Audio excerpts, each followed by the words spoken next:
In this heartfelt episode, PT dives into the challenges and joys of leading your child back to God in today's fast-paced, influence-heavy world. With children spending only a fraction of their week focused on spiritual matters, parents play a critical role in grounding them in faith. PT shares practical advice on building stronger relationships with your kids by finding natural ways to connect and communicate. When kids feel safe opening up about their struggles, it's easier to guide them spiritually. He reminds us that God often reveals issues before they arise, urging parents to lean into prayer and spiritual discernment. Once a strong foundation of faith is laid, no plan of the enemy can pull your children away from God's path. PT also addresses the unique challenges of college life. The freedom in college is endless. Financial, receiving and open credit card accounts, education. No one is hovering over you to study, how long to sleep for, or even when to do your homework. And newfound independence. No one is begging you to be a human dishwasher every 5 seconds. He encourages parents to continue reinforcing faith at home when their kids visit. Keep up the Bible studies, wake them up for church, and let repetition shape their spiritual habits. Ultimately, this episode is a powerful reminder. If you've instilled a solid foundation and maintain a loving relationship, prayer and God's guidance will do the rest. Let's raise kids who stand firm in their faith and live boldly for God. We have this little scenario that we're going to ask. So, my child was raised in the church, attended all Sunday school classes and activities, attended every VBS, youth conference, and prayer conference. They soon went off to college and fell off the wagon. No longer attended church, prayed or read their Bibles. Is there any way I can prevent my children from falling off the path of God? Or is this just the way of life?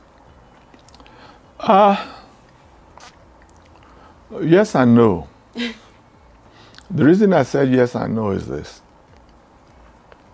When we talk about people being in church, you ask yourself, how many hours really do you spend in church?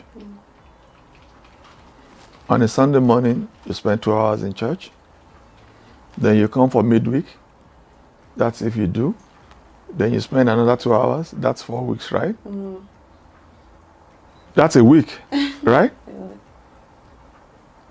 A 40-hour work week is 40 hours. Mm-hmm. And you spend 4 hours in church. That's 10%. The rest, they spend outside. Mm-hmm. Which means there is more hours for people to influence your child than the church has. Mm-hmm. So, what do?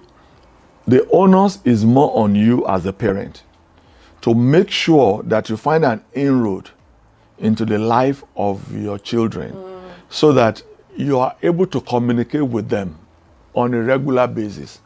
When you do that, those kids will be able to tell you when they're having challenges. You can be able to sense that something is happening to your child, especially if you, as a parent, you are also into prayer. Yeah. Because when you're into prayer, God tells you things. While everybody was sleeping in Sodom and Gomorrah, God said, will I hide what I'm about to do from Abraham, since he would teach his children to do what is right? Mm-hmm. And nobody knew Sodom and Gomorrah was going to be destroyed, but Abraham knew. So which means that God can tell you in advance something that is about to happen, even to your children, to your family members, before it happens. So what am I saying is that some of these things God can even tell you in advance. It might not be in detail, but spiritually you have an idea that something is about to go wrong. So what do? You go to prayer. And that's why we speak in tongues and we pray. It's because you don't know specifically what is happening, but you know something is not right. Mm-hmm. But when you are in touch with them, you are able to pick up some things. But there is good news there. The good news is that once the foundation is right, no matter what the devil does, your children, they're still going to come back to God. Once the foundation is right. Look at me. I told you now how my grandmother used to take me. late to prayer. 5 You know. a.m., yep. Never liked it. Went off all that. Did what I had to do. I'm preaching the gospel now. I know. I'm preaching the gospel now. So what I say to every parent is that let not your heart be troubled. Once you know that you have laid a good foundation for your children, what you can do is to continuously pray for them. Once you continue to pray for them and make sure you have a relationship with them. You have a relationship with them. Because that relationship, they will tell you something that you might be able to pick up what is about to happen. Yeah. Every child that goes to college faces challenge in college. So I'm true. telling you, because number one, the freedom they have never seen in their lives, they are seeing it in Yeah. college. And that's why some of them get to college, the credit card that they have never taken in life, they take it and they begin to spend the money anyhow as if they will not pay for it. And they're going to pay back. Yeah. You know, and then they now start having problems. You know, they see the kind of freedom they've never seen before, because in college, nobody wakes you up to go to classes. You have to determine that you wake up and go to classes. And these are the major things. Do you understand that happens? In college, you eat in the dining room and you don't clean.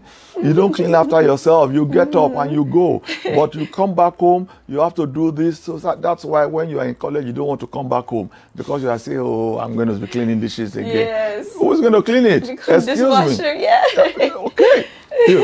So I understand that aspect. I felt like that also when I went to, I love college more than home. Really? Oh yeah, oh yeah, oh yeah, because there were too many restrictions. You know, with my dad going up, there were too many restrictions. You know, and anyway, my dad was living in Yebo, I was living in Yebo. What is in Yebo for me to be? What fun is there that I want to go spend vacation there?